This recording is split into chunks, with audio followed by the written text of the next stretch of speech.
In high school, I ran cross country and track, and I loved running alone. I wasn't the fastest on my team, but I had endurance, and there was something peaceful about losing myself in the rhythm of my feet against the pavement.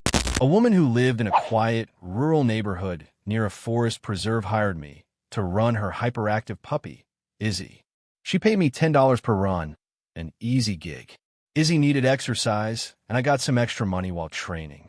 The area had scattered houses, abandoned farms, a cemetery, and the remnants of a disbanded cult commune. My parents had always warned me about running alone in secluded areas, but I figured I was fast enough to outrun anything dangerous. That changed one evening. It was just before dusk when I took Izzy out for a longer run. The setting sun cast a deep orange glow over the treetops, but the shadows stretched long, making everything feel darker than it should have been. The only sounds were my breathing, Izzy's panting, and the steady thud of my running shoes against the pavement. Occasionally, a bird fluttered in the trees or a distant dog barked, but otherwise, it was eerily silent. The farther I ran, the quieter it got, as if the world was slowly emptying itself of sound. About 2 miles in, we reached a stretch of road flanked by thick forest on both sides. That's when Izzy suddenly stopped. Her ears perked up, and she stared into the woods, completely still. A low whimper escaped her throat. I followed her gaze. At first, I saw nothing, just dense trees, their branches swaying slightly in the breeze. Then, between two trunks, a man's face peeked out from behind a tree. He was short, maybe in his 30s, wearing a hat pulled low over his face, a thick jacket despite the mild weather, and gloves. His eyes locked onto me, unblinking. He didn't move. He didn't speak. Just watched. Something about him felt wrong. He wasn't a hiker. He wasn't a hunter. He was just standing there, half-hidden, staring. A chill ran down my spine. I gave him a polite nod, trying to act unfazed, and started jogging again, my heart beating a little faster now, and not from exertion. A few steps later, Izzy stopped again, her body rigid, tail tucked between her legs. My stomach dropped. I turned back. The man had moved. He was no longer behind the tree. Now he stood at the tree line, just feet from the road, still staring.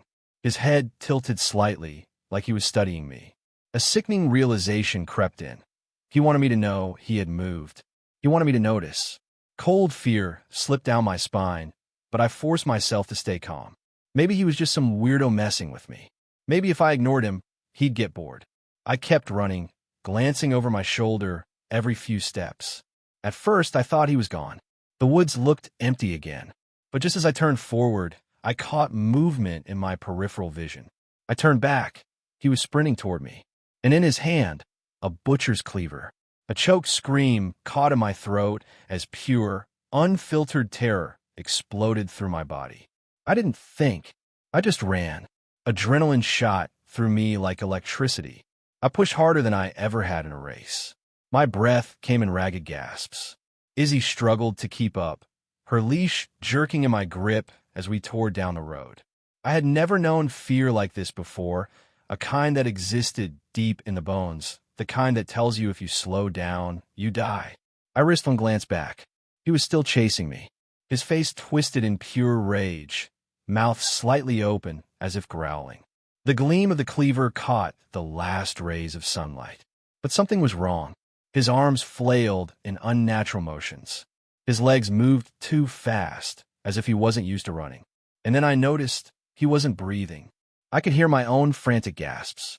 I could hear Izzy panting, even the distant rustling of the trees. But from him, nothing. Only the sound of his boots pounding the pavement. I reached a neighborhood, sprinting between houses, zigzagging through yards, hoping to lose him. My vision blurred. My legs screamed, but I couldn't stop. Finally, I ducked behind a shed, pressing myself against the rough wooden wall, gasping for breath. Izzy cowered beside me, silent. For a long moment, there was nothing. Then, slowly, I turned my head. At the top of the hill, he stood, watching. The cleaver dangled from his hand.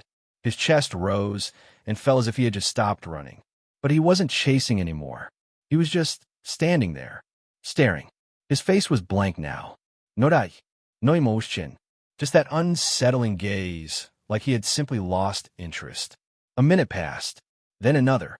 A car's headlights appeared in the distance, beams cutting through the dark. And just like that, he turned and walked back into the woods. No hesitation. No pity. Just gone. I didn't move for a long time. When I finally did, I took the longest route back to the woman's house, sneaking through yards so I wouldn't be visible on the main road.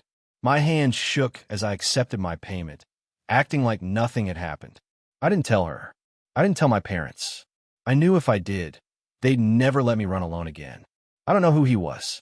I don't know if he was part of the old cult, a drifter, or something else entirely. But I do know one thing. I never ran in that direction again.